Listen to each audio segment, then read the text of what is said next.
Faire des photos, maintenant, c'est possible pour tout le monde. Par contre, savoir raconter une histoire, savoir donner un point de vue, savoir exprimer en fait une émotion, une idée, ça c'est autre chose. Salut Melty, je suis Philippe Chancel, je suis photographe et on va parler de certaines de mes photos dans Focus.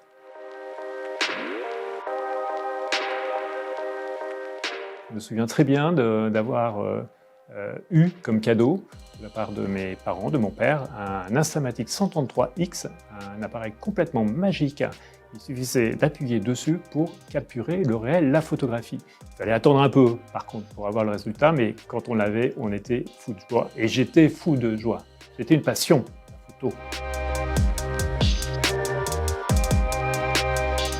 Je ne sais pas s'il faut parler de gloire en matière de photographie, ce n'est pas de toute façon le but recherché. En revanche, il est vrai qu'il y a eu différents stades qui m'ont permis au fur et à mesure de faire connaître mon travail. D'abord, dans un premier temps, il y a eu les magazines, la presse, puis après, un travail plus personnel, plus ambitieux. J'étais moi-même mon propre reporter et mon propre journal, et ça a été la Corée du Nord, puisque pour la première fois, un photographe parvenait à documenter ce pays complètement fermé aux yeux du monde occidental, et j'y suis arrivé, et j'ai pu faire un livre, une exposition, et à partir de là, ça a été quand même, c'est vrai, le début d'une reconnaissance internationale.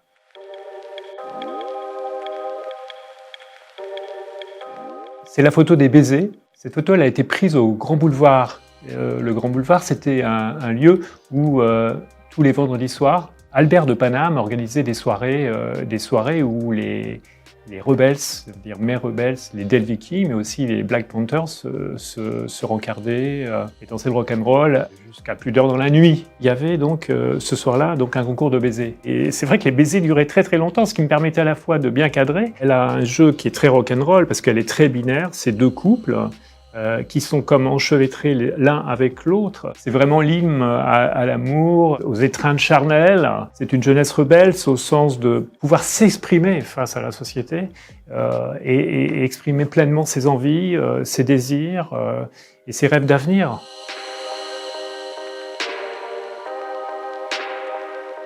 Bon, c'est la coiffure de la banane rebels, de la banane rock. C'est une photo que je rêvais de faire et à un moment donné, j'ai guetté le geste et le moment qui était le plus construit pour que ça donne ça dans le cadre. Et c'est vrai qu'elle a un côté un peu iconique hein, et c'est ça qui est bien. Je suis un photographe du réel, je ne fais pas de mise en scène.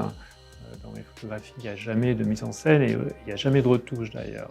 Donc ça ne veut pas dire pour autant que je ne travaille pas l'image dans sa post-production, dans son rendu final, mais je ne déforme pas le réel par rapport à sa forme et par rapport à ce qu'il me donne au moment de la prise de vue.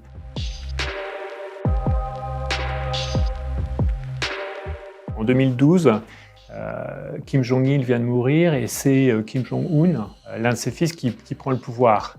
Et il se trouve que je me trouve à être présent pendant les cérémonies officielles, le 100e anniversaire de la naissance du grand-père de la dynastie des Kim, c'est-à-dire Kim Il-sung.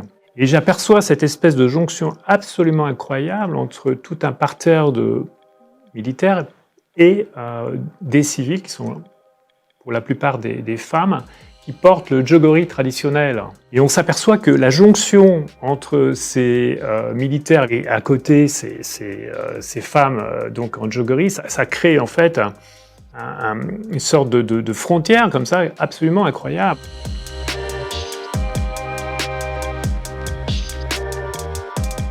Faire des photos, maintenant, c'est possible pour tout le monde. Il n'y a pas de problème, la technique aujourd'hui n'a plus de frontières, tout le monde est en mesure de faire une photographie. Par contre, savoir raconter une histoire, savoir donner un point de vue, savoir exprimer en fait une émotion, une idée, ça c'est autre chose.